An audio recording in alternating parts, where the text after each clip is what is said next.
Mana oyoq kiyimim kiydingmi? Uyda akalar bilan o'sgan mana bu yerda qizman. Ular oyoq kiyimimni kiyib yurgan qopmanda. Dada, keyin opasnikilar-ku. Oyoq kiyimlaringizni yashirib qo'ying. Xotin. Qo'y ozgina hidlangan o'zim yuvib tashay. Nima qilyapsiz? O'zim yuvaman. Hidlanganda.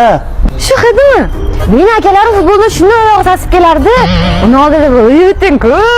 O'tir. Hozir o'tirishim bilan sizga yo tuz kerak bo'lib qoladi, yo murch kerak bo'lib qoladi. Nima unaqa qilyapsan? Erkaklarga tekkan kasallik. Akalarim ham shu ovqat yeyishib boshlasam, ishtaham bo'g'ilga tushib yurishardi. Anaqa non olib kel, non ketyapsan-ku.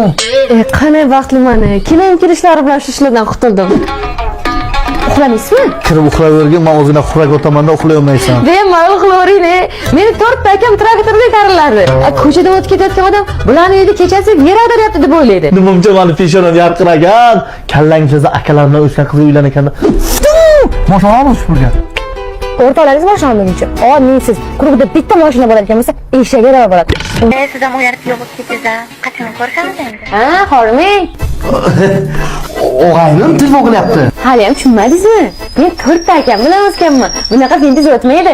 Normalniki kranni suvni ochib qo'yib gaplashmaydi.